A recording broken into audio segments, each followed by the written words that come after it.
Welcome to the only podcast that helps employers and recruiters connect with more candidates through technology-inspired conversations. Mastering recruitment technology is the key to hiring great talent. That's why this show exists. All right, Diana Tsai is the CEO and co-founder at Upwage.com, an agentic AI interview tool. Today we're going to talk about this next generation of recruitment tech, educate you a bit on AI, and learn more about Upwage. And by the way, I'm now an advisor to the Upwage team, so a little full disclosure there on the podcast. And she joins us now from, I think, Portugal. Hello, Diana. How are you? Good, Chris. We're so excited to have you advising with us. So excited to be here with you today. Looking forward to it. I don't really advise many startups, but you guys hit me up, and I really like what you're up to, and so that's why we're here today and talk about it. So kind of kicking off our relationship here with the podcast. So Diana, let's educate the audience first because there's so much going on now in AI and recruiting. I think some of it goes over recruiters' heads these days. But you're hearing the term agentic AI, a lot of AI agents. Can you explain that to the audience, just kind of on a fundamental level here, and also kind of maybe how it's different from like a co-pilot, for example? Yeah, I gotcha. So the way, and I think about it, I have a simplified version of how to explain it. So my thought is just the difference between agentic AI and copilot AI is simple. So a copilot AI works alongside you. It's assisting you while you're in the room, supporting real-time decisions and actions. So an example of a copilot AI might be like if you're using on Zoom calls a note taker. And so it's going to help you take notes, analyze conversations, but it doesn't act on its own, right? Agentic AI can do jobs independently. So it's more like you're hiring an AI agent to perform a task, such as interviewing a candidate. So in our case, like an agentic AI is like a junior team member that you're managing. Recruiters are managing AI agents that are helping them do detailed behavioral interviewing and screening for certain roles via Upwage, right? And so that's how I think about it. So the key is like agentic AI. We think about it, at least at Upwage, as building very smart agents that can do jobs that are primarily focusing on collecting, structuring, and analyzing information, but it can do it 24/7. So like Upwage's AI interviewer can be sent out into the world to interview candidates on weekends, after hours. It's doing probing independently. It's doing star interviewing based on candidate responses. So it doesn't have to have that human guidance in real time. But ultimately, it collects all this data. It's like a very good intel collector. It brings it back to the recruiters, and the recruiters, when they're back on Monday through Friday, 9 to 5, can jump on and be like, okay, here's my great candidates. Who do I want to talk to first? And go through that process. So agentic AI doesn't replace humans. I really think of it as like a team that you hire to work with you.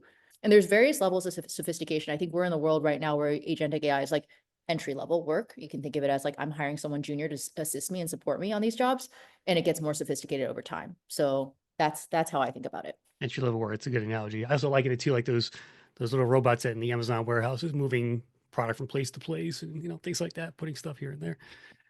That's Kind right. of visualizing it a bit. All right. All right. So first of all, what's the elevator pitch for Upwage? And then talk more about the product itself, if you could. Yeah, for sure. So Upwage, what we're most excited about is so we build AI agents, advanced AI interviewing agents and analyst agents. And right now, I mean, the biggest breakthrough right now is that we've built AI agents that have solved turnover. And so we're the first AI interviewing agent that has proven with longitudinal data studies that we're able to actually cut turnover by up to 48%, which is super freaking exciting because it gets to that quality of hire metric Mm-hmm. that so often is talked about on a meta level, but isn't proven out on an actual data level. So what's super interesting about the product that we've created, so I can sort of explain it high level, but you have an AI interviewer. So we have two main agents that partner together. They like function as a duo. And the AI interviewer can do 24/7 automated interviewing in any language. It does probing. It's trained to do probing, star interviewing. It's also trained to be EEOC compliant. And it's tuned by recruiters and TA teams. And so the AI interviewer, we always say, is only as good as your TA team is because it's the TA team is training the AI interviewer. We think of the AI interviewers, so they're rec specific, they're role specific and personalized. So they report up to the recruiting teams or the TA leaders. Okay. In some cases, we've seen some of our recruiters that we're working with have 10 to 20 AI agents they're managing at any time that are helping them to screen and interview their entire candidate pipelines, which is exciting because most of the companies that we've worked with in the past, they would only be able to realistically screen or even talk to or touch 10% of their candidate pipelines. And so with our AI interviewer, you can actually increase the amount of candidates engaged and significantly increase the diversity and the quality of your talent pool. So super interesting on that front. So that's agent number one. Yep. Agent number two was our AI analyst. So we had to build our AI analyst because the interviewer was doing so many interviews that essentially like the recruiting teams were like, well, we need a way to see all of our candidates in one dashboard and be able to filter and sort by high fit candidates. So our AI analyst is almost like a next gen. You can think of it as like a next gen assessment product. So oftentimes companies will replace their current assessment tools with our interviewer combined with our AI analyst. So Hmm. the analyst analyzes every interview with consistency, and it really helps to eliminate bias in the hiring process by creating a consistent almost like scorecard, right? And so you're looking at skills, behaviors, competencies, high, medium, low fit. It does automatic quote extraction to show like, here's, there's no black box for us. We explain all of the rankings. The rankings are actually based on high, medium, low fit definitions that the TA leaders set in advance. So we'll know exactly like what does resilience mean to X team. And that's really important because what we found is that even if you're evaluating for a bunch of different, like the same competency across a bunch of different companies, let's call it resilience. Resilience to company A means something completely different than resilience to company B. So your resilience competency definition of what a high, medium, low fit needs to be attuned exactly to that team and that company. So that's what the AI analyst does. And it produces this really nice, like PDF essentially of the transcript, the rankings, and then that can be forwarded to hiring managers so that they can take a look at the entire conversation that's already happened in advance. So those are the two AI agents that we have released publicly, and we have lots of very exciting secret AI agents in R&D as well. Nice, nice. Yeah, I saw some of that, and then let's talk about implementation too, because that's kind of interesting as well, where you can sort those candidates on using your Chrome extension, things like that, and you have some integrations with companies like Greenhouse already in terms of just the data flow there. But you also have ways to implement Upwage without any kind of API stuff. Talk about that a bit in terms of how you activate Upwage with a client. Super simple. So I think about it as there's really two pieces. One is how you get the screeners out. So screener distribution, AI, so we call them screeners, interviewers, the link. And so each AI interviewer is rec specific and it has a link. And then we essentially work with our clients to insert that link into their current drip campaign process with candidates. So that might be post apply. Usually, ideally, it's post apply, text message or email, drip campaign. Perfect.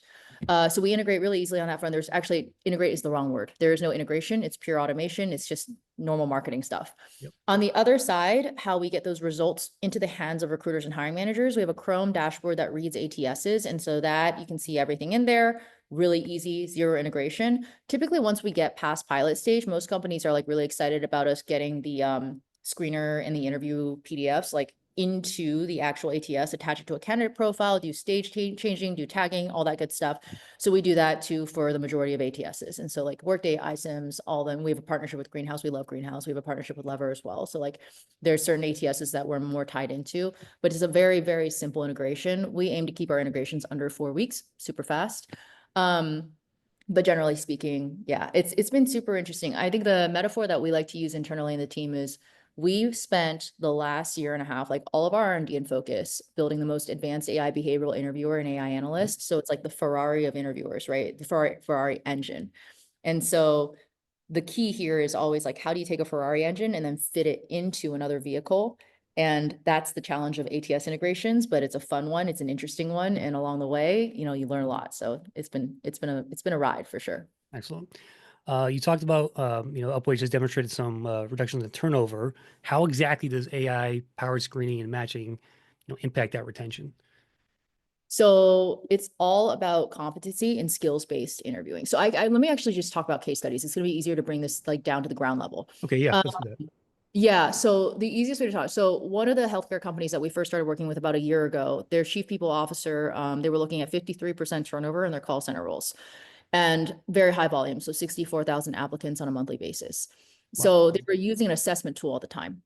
And the assessment tool wasn't moving the dial for turnover. And so we decided to A/B test, we split test their candidate pool over a period of 6 months. And essentially what we were doing is we worked with the TA team to look at their employee base, who stays and why do they stay? And what are the common characteristics of folks who stay? And we identified 4 or 5 core competencies that we predicted, like our hypothesis was with the CPO and the team, these are the competencies that drive retention. So we approach this as a test. It's like, well, let's build an AI interviewer that can, analyze for these competencies, that can interview for these competencies. We'll build also an AI analyst that can actually produce the analysis for those teams. We tuned those competencies over time as we looked at the data, the retention data, and eventually came out with like 5 ironclad resilient, like resilience was one of them, but 5 ironclad competencies that were predictive of retention. And over time, what we saw was candidates that were screened with Upwage's AI retention predicting interviewer had a 35% turnover rate as compared with non-AI screened, non-Upwage screened was 53%. So then we're like, oh my God, this is crazy. Like that just saved this company $802,000. They call it the best pilot they ever ran, like literally highest ROI possible. So we went to our other partners and we're like, we need to look at all the retention data across the board. And so another really like super awesome case was really high turnover that we saw with a client in their patient service representative. So these are their front desk folks, 27% turnover. Same thing, but actually in this case, so this is where actually the partnership, we love our partnerships with really innovative and brilliant TA leaders. We actually have a product advisory board of 200 plus TA leaders that have helped shape our product. And I swear, like we would not be anywhere where we are without them. But in this case, what happened was we were partnering with this like genius TA leader who told us, his name's Brandon, and Brandon was like, okay, what I want to do is actually integrate my performance reviews for this role into the interviewer itself. So that way we can reverse engineer what a high performing, high retention employee is going to look like at the very top. Okay. So what's an example of that? Give me like some example questions the AI agent might ask around that. Yeah. So in particular, their AI agent focused a lot. I would have to pull it up. I have to actually pull up their AI agent. We built this like a year ago. So give me a second to actually do that and I'll find the actual questions. But in particular, I can give you the call center one example because I have that one up right now. Mm-hmm. And the kinds of questions that they pulled from their pool. So here's an example. What's the greatest professional challenge you've had to overcome in your life? And specifically that's around resilience. So the competency they're looking for high retention candidates is resilience. Second question, can you share a time when someone was really angry at you and you diffused the situation? So in this case, they're really looking for candidates that have the ability to not just be empathetic, but be empathetic to the point where they can allow emotion, anger, frustration, very tough situations, many back-to-back calls, like flow through them and diffuse a situation, because that was predictive of some, like the difference between someone who would stay and someone who would leave is the folks who are leaving would be emotionally affected by the toll of that job, right? And I think another example of one of the questions that they ask is, what is the most disorganized situation you've ever been thrown into and how did you fix it?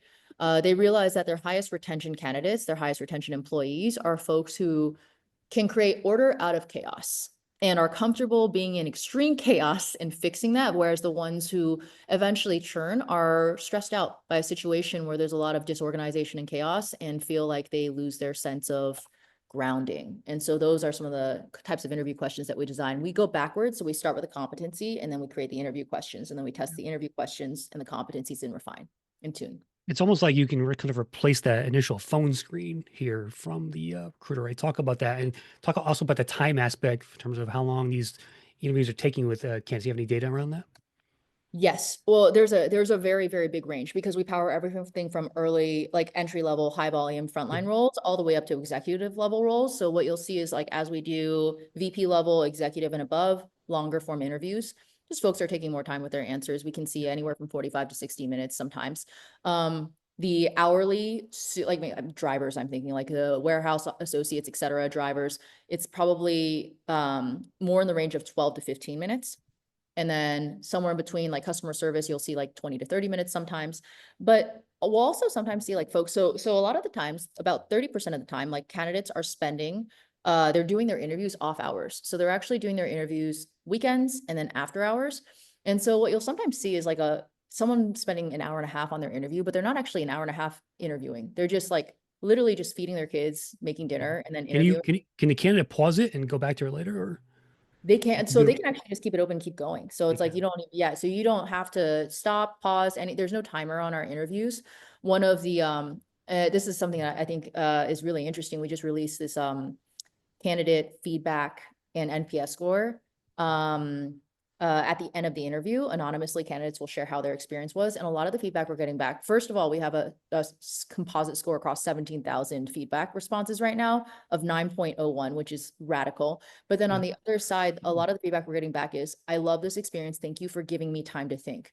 Or like, this is really great because I had a chance to put my kids to bed and then sit down and take my time to do this without having Right. to do this under a time crunch. So it's just really cool to see that when you give folks a chance to interact with an AI interviewer that can meet them on their schedule and be infinitely patient. That's the thing, infinitely patient, and the infinitely just one more. We're obsessed with this, as you can tell. Like basically, one more thing that's really cool about how the AI interviewer works is because so we trained it to do probing and to do star interviewing. So we Yes. realized early on that a lot of our candidates, especially when we were working with the high volume entry level roles, candidates are not all equal in how they market themselves in terms of like their ability to market themselves. So oftentimes we get this like one sentence response. And the problem there is then the recruiter doesn't have enough context to make a decision as to whether or not this is a good candidate. So that's why we trained our AI to do star interviewing, because we wanted the AI to be able to pool and be patient and like understand someone's skills. And even if they weren't good at marketing themselves, like be able to be like, hey, so tell me more, like tell me more about your story. And so through that process, we get a lot of really positive candidate feedback because they're like, wow, you just asked me great questions. You heard what I said and gave me a chance to really showcase my skills. It's really awesome in that way. Dana, what's the biggest roadblock potential clients tell you about implementing this kind of technology right now? 'Cause it's kind of new to them, right? They're not quite used to it yet. It's still in the infancy stages here. I think it's going to be par for the course in 5 years. Everyone's going to have this. But what are you hearing right now from on the ground folks? Compliance, AI regulations. This is the biggest thing. I think it was our last year was our number one blocker when it came down to TA leaders being like, I love this. I can see this. This is like going to dramatically drive ROI, time savings, turnover, high performance, you call it. But then they'd be like, well, now I got to go get my CLO on board. And how do I get this past legal and compliance? And our executives are a little nervous about the usage of AI. So, well, we actually, oh, can I share screens, by the way? Sure. Okay, I'm going to share my screen and Go, show the. let me make sure you can do that. So we're really proud of what we built here because we spent like 3 months building the Trust AI Trust Center. So this is our Trust Center. And this was in response to a lot of folks' questions around compliance. And so we had a decision as a team whether we were going to meet regulations or exceed them. So we decided we were going to exceed them. We looked at all of the other products in the market and nobody had a trust center. And we're like, well, we're gonna build the first one. So our AI Trust Center goes through all of the local, state, and city regulations, OFCCP, EOC guidelines, all of your data, compliance, security, everything like this. So what it does is it breaks down your federal regulations, data protection, data security, like your basic stuff. But here's what we love: regional legislation. So New York Local Law 144 is it's going to be the most referenced law for legal teams. And so we illustrate very clearly, here's how we comply, here's all the documentation. There's also a lot of upcoming legislation. So here's a good example, the Colorado AI Act. So we already broke that down last year and then explained like, here's how you can comply with the Colorado AI Act. Then we also have laws that are upcoming and pending. So pending laws, Pennsylvania House bill, as well as the New Jersey Assembly bill, also have additional requirements. And so we have those compliance requirements. And then we decided to take it up to another notch and just like actually publish everything that we ever wrote on this. So our AI governance executive summary is here. You can literally just download it. Our third-party AI bias reports. Interesting note on third-party AI bias reports. So they focus on federal legislation on this, like essentially, I guess to be New York State Law 144 more so, is focused on That's protected. kind of the famous one, right? Yeah, exactly. And so what you'll notice is like from an AI bias reporting perspective, they're focused on is the AI bias towards protected classes? And internally, we were like, well, that's crazy. What about non-protected classes? So we created our own internal AI bias report to focus on non-protected classes as well. And then we also have other documentation around like our transparency reports and our ethical AI policies available on Access. So this changed the game. I mean, we've never had an issue with legal now. Like legal is no longer a blocker for us. And it's actually been super amazing because we were just on it was like a panel of a team of 6 lawyers from a very large company. And we had set this all in advance and we had a 30-minute scheduled and we took the first 5 minutes and the CLO was like, can you please put out a memo to every vendor in the space to build something like this? And then he was like, we don't really have questions for you. So let's just talk about how cool your product is. And we were just doing product demos and showing them what it does. So that was really exciting. And it took a lot of work to get there, which is why I share it, like not to brag, but to be like, this was a focused strategic, like it was very, very high focus for our head of AI, for our head of security, for my co-founder, Greg, and CEO of the company who runs our product. Like we were so focused on building this out because we were like, this is critically important. And we also made, that's, I think, a core commitment from a company perspective for us to always surpass and not just meet any regulatory standards when it comes down to AI. Interesting. Turnover is expensive. What are some of talk about the skeptics here in terms of can AI really replace a recruiter here? Like because we're taking away some of that role for them, right? We're making it easier for them to do their jobs and have a relationship with candidates. But talk about that skeptic out there who's not quite sure about this stuff. What's your answer to them? Yeah, I would say that AI does not replace recruiters. So rather, the most effective use case for AI, and I'll give you an example of a private equity firm that came to us, and they're awesome. We love them very much. They came to us after one of their portfolio companies got a massive turnover decrease ROI from our product and said, hey, we want to distribute, like, let's do a distribution partnership across our entire portfolio company. And initially they were like, how does this technology replace recruiters and decrease tech? And we were like, no, this is like taking an advanced, like super advanced military grade technology and pointing it at a peanut. Like the real ROI in this technology is I can save you $3 million in turnover. Do you want that or like 5 hours of your recruiter's time? Doesn't equate. Like, and the other part is the thing that we don't talk about on our website right now is we also have the ability to build out agents that predict high performance when it comes down to revenue generation on sales roles. So that's even bigger. It's like now you can increase your revenue by $10 million. So like, why would you care about? So our thing is actually, we believe that what our AI agents do is they sit underneath recruiters as their team. So now each recruiter that we work with has a team of 10 to 20 AI agents that can help them screen entire pipelines. The recruiters are still doing the phone screens. They're just doing higher quality phone screens with candidates that actually show up, are engaged, and are pre-interviewed and are highly qualified. So that's great. So usually what we'll see on the metric side. So the recruiter time savings comes in because phone screen pass to hiring manager ratio will decrease when they work with us. And that's because you can do less phone screens to get the highest quality candidate you want to pass to a hiring manager. So that's one of our success metrics. The second one is hiring managers will save time because hiring managers interview to offer ratios will also decrease. So I think in the case of like REI is a good example of this. Their hiring manager interview to offer ratio decreased by half when they started working with us. And so that's like a good example of like, okay, now you're saving hiring managers time. We actually have a chapter in about the future role of the recruiter inside our book coming up about AI for Good and sort of what it looks like in 2035. We think of recruiters as relationship architects because we've already seen this within the teams we're working with. So when you have more time because you're interviewing higher quality candidates, you don't have to do as many screens, you don't have to do as many resume reviews. What actually ends up happening is superstar recruiters are spending more time sourcing, doing strategic sourcing on the more complicated jobs. Mhm. They're also actually focusing on white glove service for internal candidates. So oftentimes internal candidates are treated the same as external candidates. But in this case, now they can actually focus on, okay, so we have internal applicants, we can actually put them on a special track and give them attention and time and a little bit of a different track than our external candidates are focused on. And we can get to know, what their career pathing looks like. So we see the recruiter role as critically shifting to like relationship architects. And in some cases, actually, some of our really innovative partners and leaders, and we like most of our learnings come from working with incredible TA leaders that recognize that technology can empower their teams.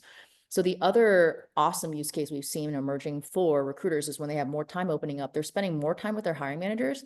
They're actually sitting in on business meetings more, and just getting to know their teams deeper because they don't have to spend all day long like staring at a screen, like reading through 100 resumes. Instead, they're actually just like, I'm going to sit in a meeting for this design hire I need to make and get to know the team and understand the unique profile of the person I'm looking for beyond even the competencies and skills that we're screening for. Yeah. So that's what's been happening. I was listening to one of the demos from Phil, your demo guy, and the client or prospect asked him, what are you looking for from an AI? What do you want to get at? What's your top priority? And he said to Phil, we want to screen for DNA. We want to get down to the culture of the Yeah. person we want to hire. I thought that was a really interesting comment from him. Talk about that in terms of how Upwage can help with that, and maybe some thoughts around that subject.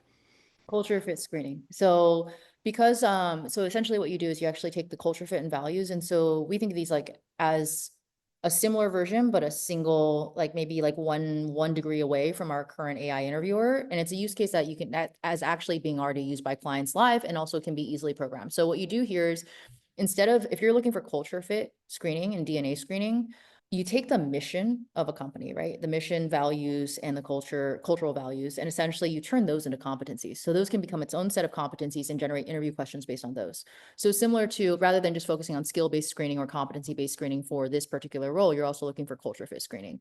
We actually have a really interesting, I mean, so the use cases that have emerged from culture fit screening are like universal culture fit screening for all hires. So a single culture fit interview that can be used across the entire company, regardless of role.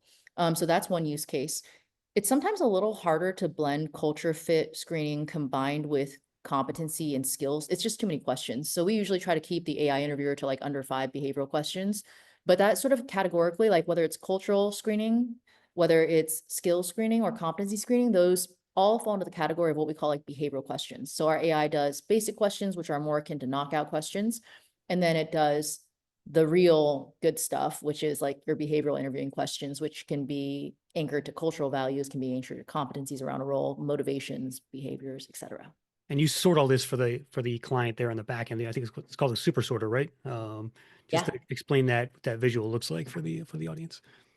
Yes, I can show you what it looks like. Oh, sure. Let's I do just that. do a demo and just show what it looks like. So in terms of Sure. an interview, and then okay, that might be a little bit easier. So let me share my screen. And you, if you're listening to this on, Spotify or whatever, you can go to YouTube as well and see this full video as well, audience.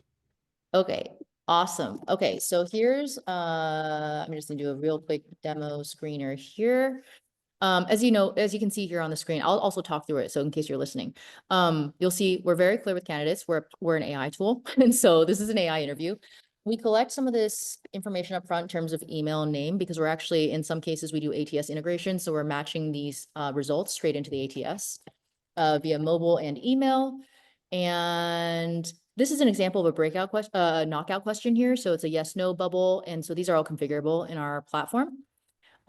Usually we have a blend, but we recommend that our clients don't do too many knockouts because these aren't very fun for candidates. They just feel very transactional. So now we get to the fun stuff. So this is a behavioral question. So what's the greatest challenge that you've ever had to overcome in your life professionally? And so let me just put in an answer here so that you can get a sense of how the AI responds. Okay. So here what we're seeing is I put in one of the biggest challenges during my first year of college was struggling to meet deadlines and I tended to procrastinate, dot, dot, dot, it keeps talking. But the AI responds really personally. It's like, oh, wow, that's a great example of personal growth and learning from challenges. It's really important to recognize those patterns and find effective ways to overcome them. It sounds like you've developed a proactive approach to managing your time and responsibilities. Thank you for sharing that. Now, can you share a time when someone was really angry with you and you diffuse the situation? So in this case, I'm going to share an answer that's incomplete or not long enough by our standards. And Okay. so what the AI should do if it does its job is it should probe. So here I put customers get angry at me a lot and I keep my cool. So you'll see the AI says handling difficult situations with customers can be challenging. Can you share a specific example of a time when you're able to diffuse a situation with an angry customer? How did you handle it and what was the outcome? So that's where you get that star interviewing right there. Hmm. And so let me give it a complete response now. And this is an actual candidate response that we received. So you'll see like candidates give very detailed response. The candidate's talking about when I was at Cigna, I had a customer who called in with a very bad attitude and a potty mouth, et cetera. And so explaining this. So the AI comes back with, that's a fantastic example of handling a challenging situation with a customer. It's clear that you were able to turn the situation around by staying calm, understanding like, as you can see, like the AI, so recruiters call our AI agent, the name they use for it is it's their highly emotionally intelligent AI interviewer. They're like, this is the most emotionally intelligent AI. It's like, it's so upbeat. But I think it just comes from like traditionally candidate experiences aren't all that great sometimes. You know, most people just fall into a black hole after they apply and never hear back from anybody. So we just wanted Yeah. to create a really beautiful experience for folks. So here, I'm just going to give a standard response and keep going through the interview and then show you an example of also the AI, how it handles if a candidate It's says, also it's uh-huh, also it's an immediate interview too. It's like it's immediate feedback for the candidate, and they it's I yeah. think it also helps to end the no help that put a dent in that resume black hole out there from a candidate experience standpoint. Yeah. I mean, we have clients that have replaced their application and actually removed the need for a resume Yeah, based on this. is that GoPuff? I think. Yep, Yeah, exactly. that was a pretty Yeah. good. Yeah, I mean it says apply now on their job page, but it should just say interview now because it goes right into this chat here, and that's an excellent way of just engaging that candidate. I'd rather interview now than apply now as a candidate. I think everybody would. Well, that's the third wave of AI transformation that we're working towards. And GoPuff is an early adopter and they have such an innovative team, very, very smart leadership. And so essentially, yeah, I mean, when we think about AI transformation, well, I can get into this a little later. I can show you the dashboard in a sec, but AI transformation happens in 3 waves.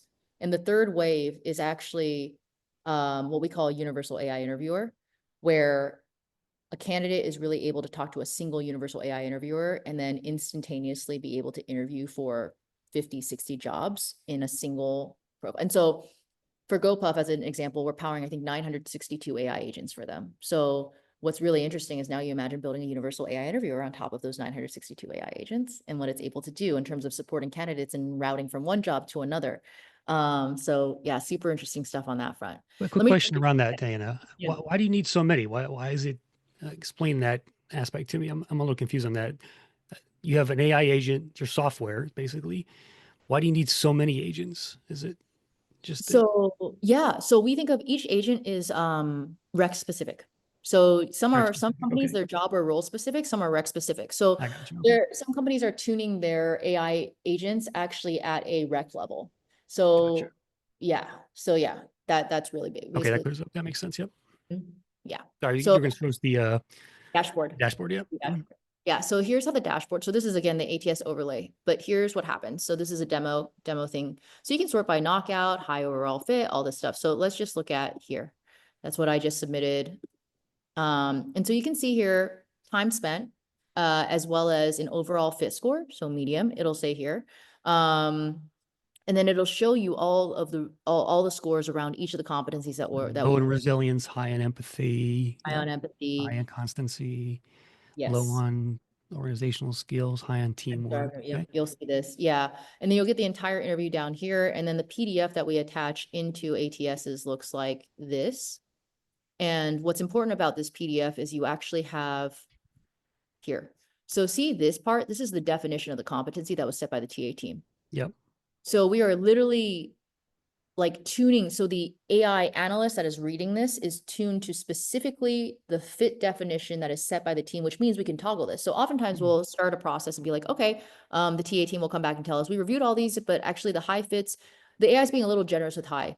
Can we make high fit empathy way more aggressive and harder? And so then Mhm. we tune the definition together and increase the difficulty level, or we can decrease the difficulty level. So there's a lot of stuff going on here. But we just wanted to make it very transparent how the AI is evaluating. And that way also a hiring manager who wasn't part of the process can go through and be like, oh, why is it high? Oh, this is how our company defines empathy. What's the long-term roadmap here? Give me some sense on where you want to take this. Oh, the three waves. Okay.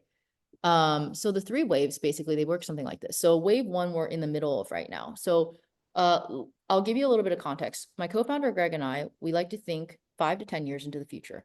And so whenever we do, like December, we just did our annual offsite. And so what we do together is we talk through, like basically Greg and I sit down and I'm just like, Greg, how far into the future can you see right now?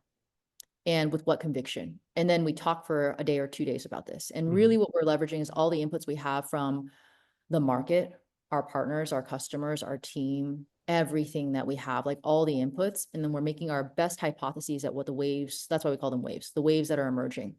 And this has been an incredibly important exercise for Upwage consistently, because it's consistently brought us to land on top of the wave, like on top of the agentic AI wave before everyone was talking about agentic AI at the beginning of this year. And so like, and I think that's a good example. It's like by the time the world was starting to talk about agentic AI, we built 4,017 AI agents. So because the year before we had seen this wave coming. And so wave one, 2025 to 2027 is what we call the transformation of recruiting tasks. And so in this wave, AI-driven interviews are really dominating hiring. And this is because really well-built AI-driven interviewers can actually not only boost efficiency, but they can increase quality and reduce bias. Really important. And so because of that, the better candidate experience, the ability to reduce bias, the ability to help recruiters shift from admin tasks to more strategic talent engagement and relationship building, and the bottom line benefits for businesses. So faster hiring, better hires, turnover decrease.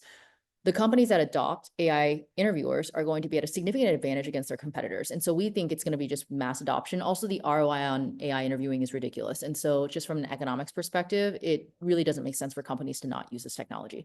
So that's wave one. That's the wave we're in right now. Mhm. Wave two is really fascinating. So wave two, we think of as like the transformation of talent orgs. And so coming back to the GoPuff example, right? 962 AI agents deployed. The mass adoption of AI agents in TA actually creates the need for a new kind of AI manager that can manage these large scale teams of AI agents. So this AI manager can coordinate and integrate data and streamline workflows between the AI agents. And so one of our top secret projects is a retention check stay interview AI agent. And so you can imagine once we have that AI agent speaking with new hires, integrating that data into the interviewer helps us do an even better job at finding candidates that want to stay and actually are a good fit for their job. And so this AI manager is going to be streamlining and coordinating these teams of AI agents and reporting to the TA and the HR leaders. So structurally, like if I were to think like hierarchical structure, the AI interviewing agents and analysts report into the recruiters, and then the AI manager reports to the TA and HR leaders. So that's sort of how it works. We think about it as in wave 2, you're going to see the emergence of, we're calling it like this chief people AI officer. So in this world, it's like the chief people officer is now managing a hybrid workforce where a good portion of your workforce is AI agents, the rest of your workforce is humans. And then essentially the question of coordination is really interesting. Like how do you build great team dynamics between people and AI agents? And how do you empower both to succeed? And so that's wave 2, the challenges that will emerge and opportunities in wave 2. We think it's 2028, 2029-ish. And then wave 3 is like 2030 plus, but maybe earlier. So this is the transformation of the labor market. So the same way that Google, well, maybe I shouldn't be saying this. So the same way that search is being eaten by AI and conversational AI, we also think job search will similarly be obsolete by 2030. There's just no world job like search doesn't make any sense when you have these type of conversational interfaces. I think we're So moving to a matching, scenario where you just get matched to jobs kind of automatically, Is that what you're thinking? exactly. Well, you actually can. So the same thing is you go to GPT and ask a whole bunch of questions, right? Same thing. You just go to a universal AI interviewer, hopefully powered by Upwage, and then essentially be able to just talk to Upwage and be like, hey, I was part of the restructuring. Meta just restructured, 10,000 people got laid off. And basically, like, I'm looking for this type of role. This is what I've done in the past. Here's my LinkedIn profile. If LinkedIn's still around then, like, here's my resume. If resumes are still around then. And you drop that all in, and the AI interviewer is like, oh, that's awesome. Actually, so I'm connected to 1 million AI interviewers, which is why actually it's so important for us to build out AI interviewers for all these jobs around competencies and skills, because we're indexing the entire market.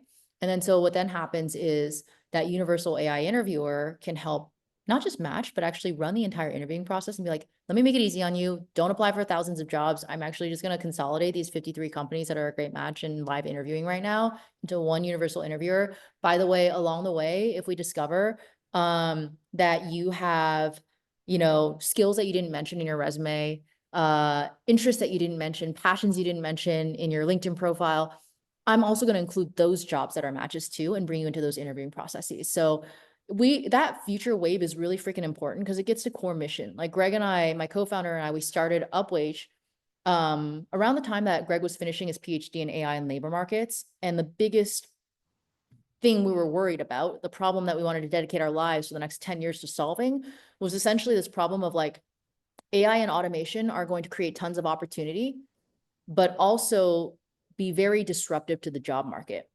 And the old platforms are not going to be fast enough at redeploying talent and supporting talent in this new age. Therefore, we must use AI to combat the disruptive impact of AI and build a new kind of AI safety net that can ensure almost instantaneous redeployment of talent as AI disruption reshapes industries. So that has been our core vision and North Star from the day we started this company. And it's where we want to go as fast as possible. Good way to start to wrap this up here. You have a book coming out. Tell us about it quickly. AI for good. Well, so last year we had over 1,000 conversations with TA leaders on this topic.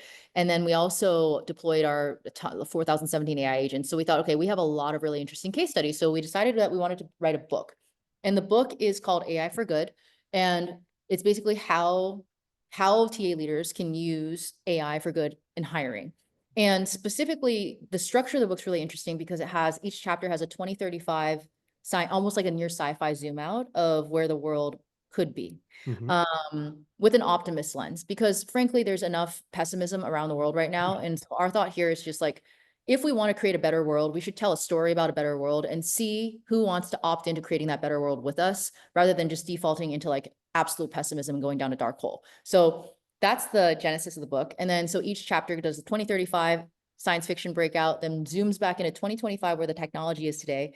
And Yvonne, our head of AI, wrote all the AI technical breakouts. They're super great. So for just leveling up on just the AI terminology and the more technical bits.